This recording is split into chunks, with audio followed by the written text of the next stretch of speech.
one dimensional wave equation. One dimensional wave equation is given by the partial differential equation del to u by del x square equal to 1 by c square del to u by del t square. Next we are going to obtain the general solution of wave equation given by del to u by del x square equal to 1 by c square del to u by del t square. We will obtain the solution by the method of separation of variables. Given equation is del to u by del x square equal to 1 by c square del to u by del t square. हम लोग method of separation of variable में क्या करते हैं कि as a trial solution हम लोगों ने एज्यूम कर लिया। u यहाँ फंक्शन हमारा होता था x और t का, इसलिए हम लोगों ने एज्यूम किया u x t equal to capital X into capital T, where capital X is a function of x only and capital T will be a function of t only. इस equation को हम लोगों ने to assume किया है। अब अगर first और सेकेंड को हम कंबाइन करें, मीन्स u हम लोगों ने एज्यूम कर लिया था x t, del two u by del x square का वैल्यू क्या हो जाएगा x डबल डैश t, जहां डैश हमारा ये डिफरेंशिएशन को डिनोट कर रहा है, equal to 1 by c square. Similarly del two u by del t square का वैल्यू हो जाएगा x t डबल डैश। ये वैल्यू सब्स्टिट्यूट कर दिए इक्वेशन फर्स्ट में। उसके बाद वेरिएबल को सेपरेट कर लिए, मीन्स x वाले को एक साइड में, t वाले को एक साइड में।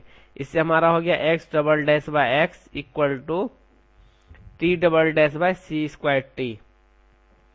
No LHS is a function of the independent variable x while the RHS is the function of independent variable of t। और ये दोनों ये इधर LHS x का फंक्शन हो गया, राइट हैंड साइड हमारा t का फंक्शन है, और दोनों आपस में इंडिपेंडेंट है। तो यह इसका मतलब क्या हुआ कि the two can't be equal to each other under unless both reduce to a constant value. Means दोनों जब तक कांस्टेंट के बराबर नहीं हो तो आपस में बराबर नहीं हो सकता है। इसलिए हम लोगों ने एज्यूम किया कि यह किसी कांस्टेंट के बराबर है। Suppose it is equal to mu. यहाँ म्यू हमारा क्या है, कोई कांस्टेंट है। हम लोगों ने दिए हुए इक्वेशन को एक कांस्टेंट के बराबर, म्यू के बराबर एज्यूम कर लिया, जहां म्यू हमारा कोई कांस्टेंट है। इससे क्या हो जाएगा कि मीन्स अगर हम इस दोनों इक्वेशन को सेग्रीगेट करते हैं, अलग करते हैं, तो हमारा एक इक्वेशन हो जाता है x double dash minus mu x equal to 0। इसको मैंने 3a इक्वेशन का नाम दे दिया।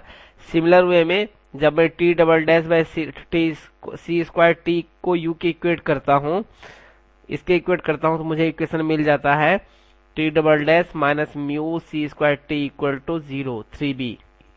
इसको हम लोगों ने नाम दिया है। अब mu is our constant. Constant may be positive, may be negative और may be 0। Means there arises 3 conditions. Case first when our constant equal to 0, अर्थात u का वैल्यू मैंने 0 के बराबर एज्यूम कर लिया। उससे हमारा इक्वेशन क्या हो जाएगा, ये इक्वेशन जो हमारा दिया गया है, सॉरी ये equation x double dash minus mu x equal to 0, अगर म्यू को मैं 0 रख देता हूं तो ये इक्वेशन हमारा रिड्यूस होकर हो जाएगा x double dash equal to 0। Means 2 बार इंटीग्रेट आप करेंगे तो ये हमारा वैल्यू आ जाएगा x equal to a1 x plus a2। 2 बार इंटीग्रेशन के बाद ये हमारा यह वैल्यू आ जाएगा। सिंपली अगर आप ऑक्सिलरी इक्वेशन के द्वारा सॉल्व करना चाहें तो ऑक्सिलरी इक्वेशन हो जाएगा m square equal to 0, this implies m equal to 0 0। Repeated root है, इसका सॉल्यूशन क्या हो जाएगा, कॉम्प्लीमेंट्री फंक्शन जैसे आप लिखते थे a1 प्लस a2x या a1x प्लस a2, कुछ भी हम इसको लिख सकते हैं। ये एक सिंपल सा प्रोसीजर, सिंपल क्वेश्चन था, इसलिए इसको हम डायरेक्ट इसका वैल्यू मैंने यहाँ लिख दिया x equal to a1x plus a2। Similar way में when mu equal to 0, this equation becomes t double dash equal to 0, that's why t equal to a3t plus a4। दूसरे कंडीशन में जब mu का value negative होता है, negative है इसलिए मैंने मान लिया कि अब माइनस लेमडा स्क्वायर है। माइनस लेमडा स्क्वायर एज्यूम करने के पीछे लॉजिक यही था कि लेमडा का वैल्यू निगेटिव हो या पॉजिटिव हो, we are not considering about complex number. Lambda square will be positive and with negative sign it will be a negative. That's why we assume when mu is positive means our constant is positive.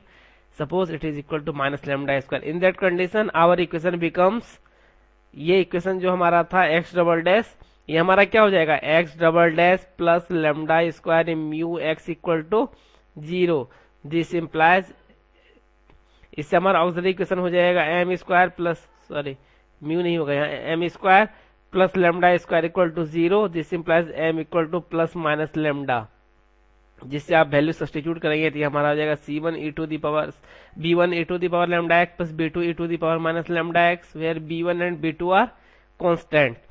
Similarly, t, the value of t can be obtained, which will be equal to t equal to b3 e to the power c lambda t plus b4 e to the power minus c lambda t, where b3 and b4 are constant. Now, अब तीसरी possibility क्या है कि constant जो हमारा है वो positive होगा.